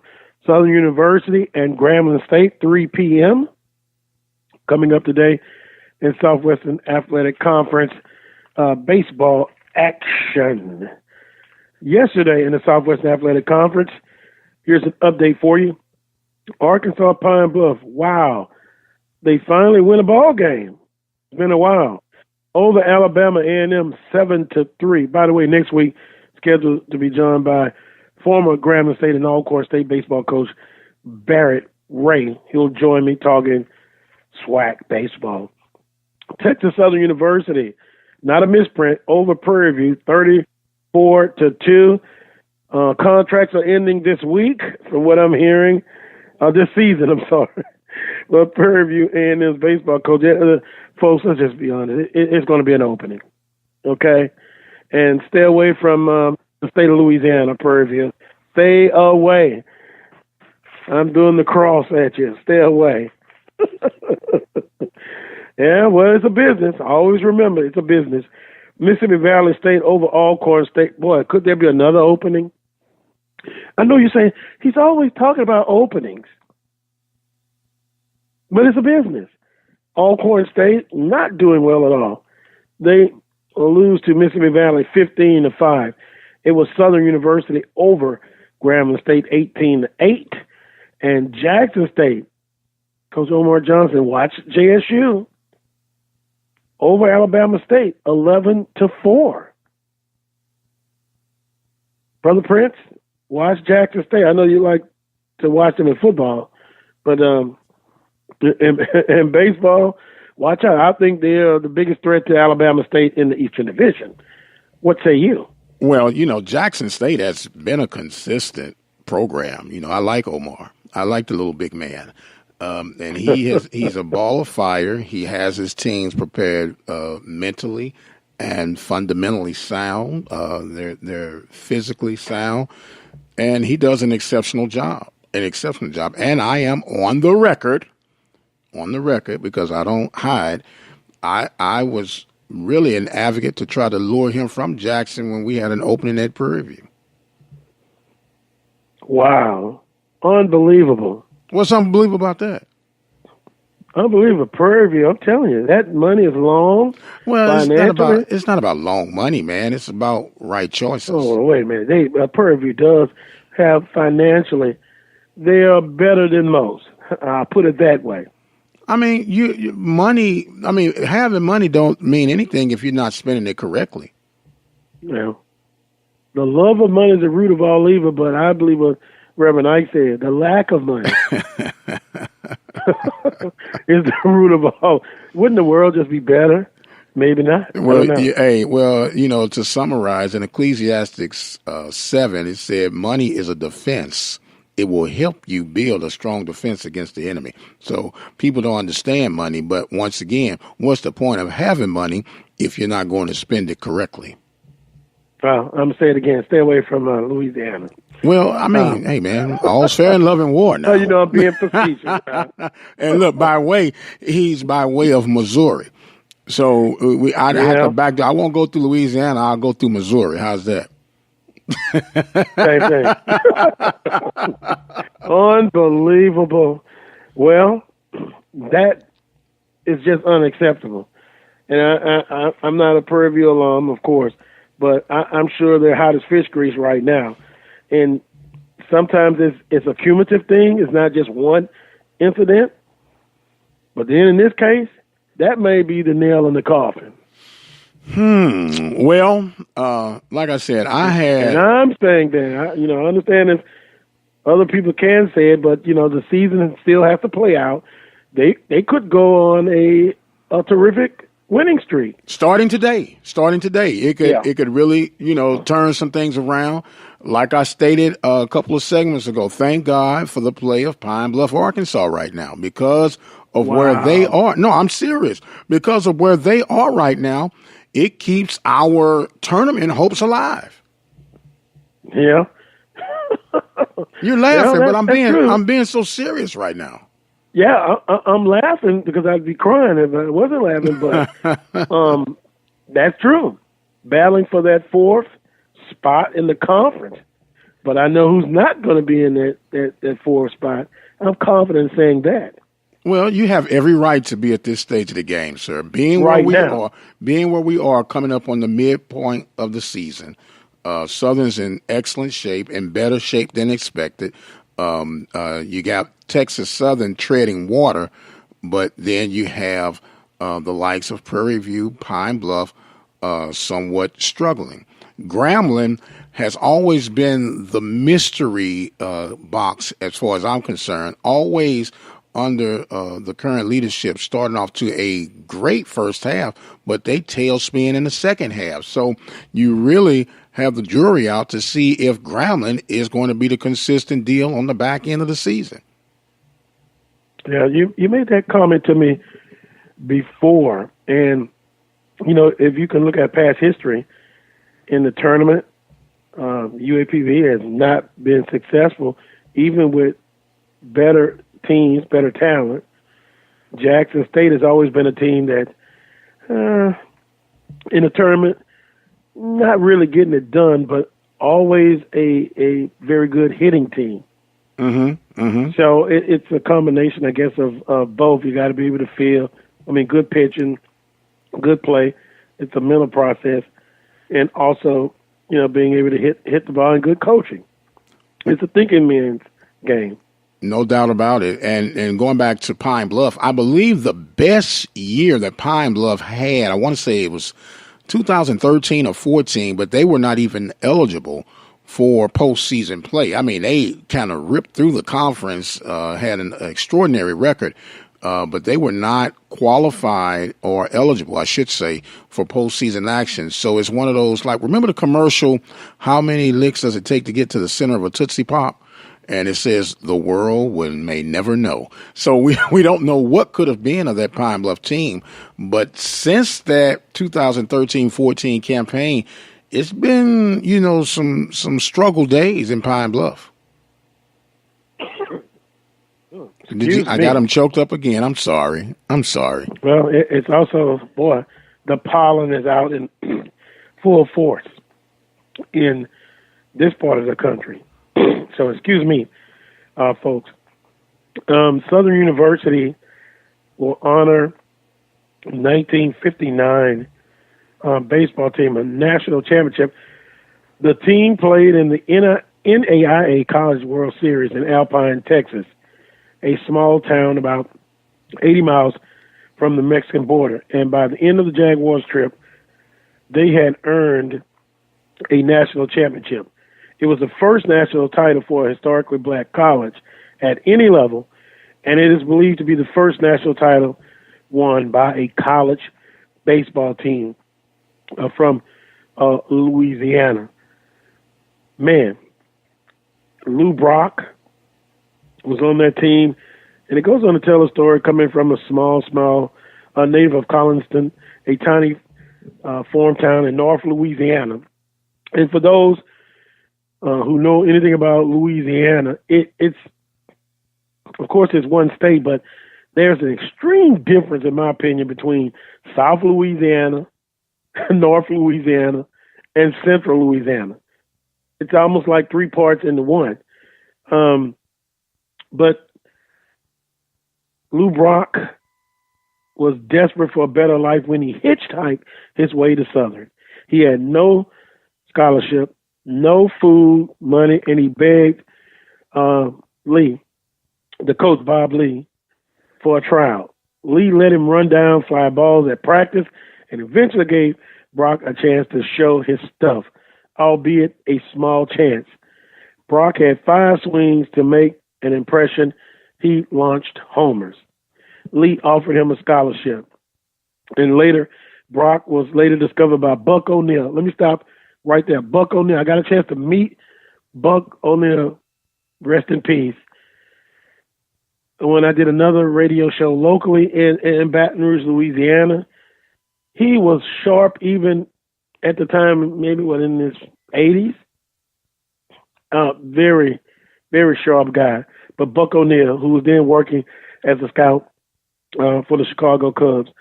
After a lopsided 1964 trade to the St. Louis Cardinals, Brock emerged as one of the most dynamic forces in baseball. He retired with more stolen bases than anyone in history, a record he would hold until 1991 when Ricky Henderson broke it. Brock, now 79, lives full-time in St. Louis. He won't be able to make it into town, though he still attends Cardinals games. He's had a rough few years health-wise. His left leg had to be amputated 4 years ago because of diabetes complications. He also suffered a stroke last November, which he said he didn't know he had. He said, "I had not one incident where I felt like giving up, even with this stroke." He says, "I'm hanging in there, man." Athletes are always tough. And it'll transition to after their playing days is over with. But that's a great piece of history right there. And to be able to honor the 1959 National NAIA Championship team, just outstanding, Brother Prince.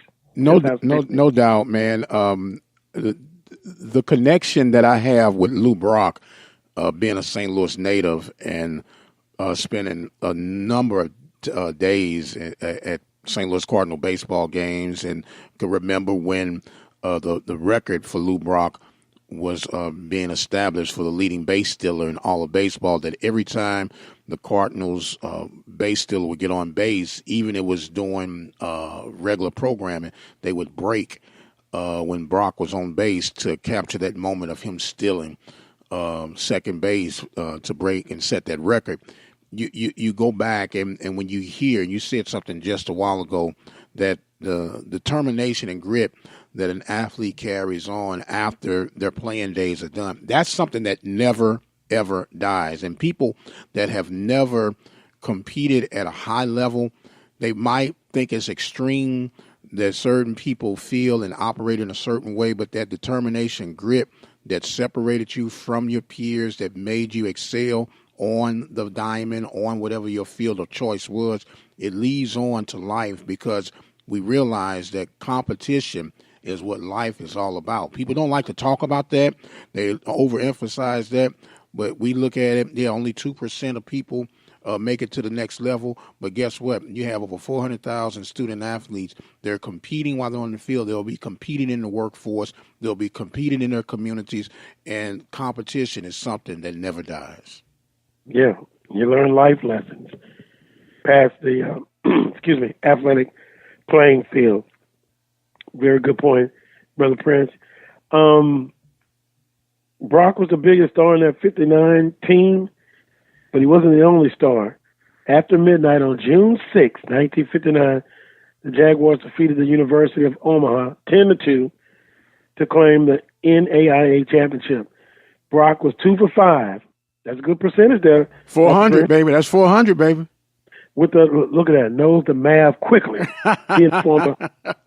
Being a baseball player, Brock was 2 for 5 with a 3-run homer and 2 runs scored in the title game. Another teammate, Roy McGriff, was 2 for 4 with 3 runs scored and an RBI. And if that name sounds familiar, here's why. You'll know this, Brother Prince. Mm-hmm. His son, Terry McGriff, was a catcher for 8 years in the major league. Terry's cousin, Fred McGriff, was a longtime star in the majors. And Terry's son, Cameron, Yes. later played at Southern under longtime coach Roger Cador. And for the record, Fred should be a Hall of Famer, but we won't even talk about that right now. I'm getting choked up again on that one.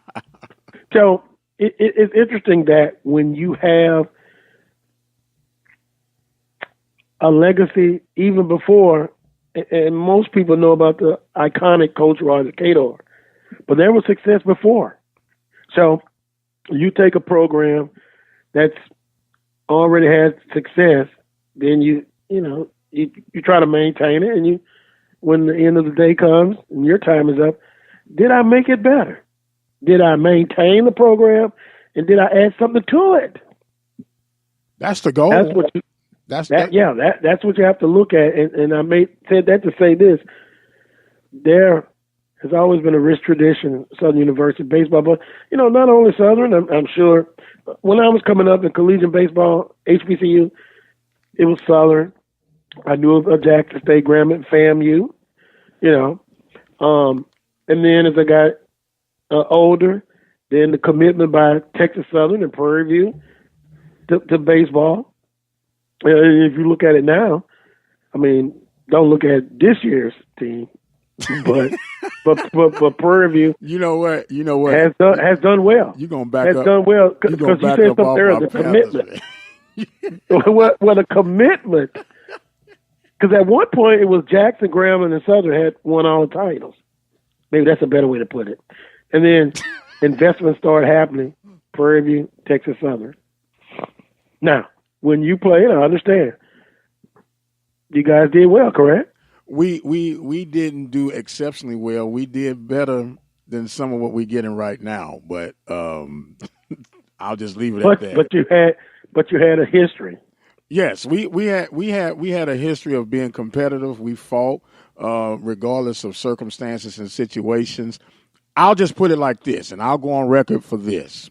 And you can go and check the records when Texas Southern used to play at Herman Park before they went over to Memorial Park. If I had been on the result of a 34-2 loss, there wouldn't have been a 34-2 loss. The game would have been suspended because of a team riot. I'm just, and I'm not advocating violence, but there's just certain fight and pride that enough is enough. I can remember there was a guy by the name of Gene Jones, played football and baseball at Prairie View, and we got on the bus, and Gene was middle linebacker, huge dude from Gary, Indiana, and we get off the bus. He said, I don't care what our record is, Texas Southern, PV is in the house. And you put everything aside, man, and there was always a back and forth with those games. And like you say, it's accented, yes, because it's rival. And I thought about you and the Jackson State situation. Had that been Jackson State defeating your beloved Jags in the nature of that, if it was 6-5, I'm upset. But at 34-2, I'm turning over furniture. I'm like, something. The dog best to stay Yes, away sir. from me. Stay away from me, puppy. I love you, but you're subject Don't to kick the receive. cat. You're subject to receive the tail end of these 12s. And it's just, it's an aggravating thing because you know that you're not going to win every game. I got common sense enough to realize that, but I should expect you to be competitive. That's all I'm asking. Yeah. Be competitive. Don't lay an egg. Show me something.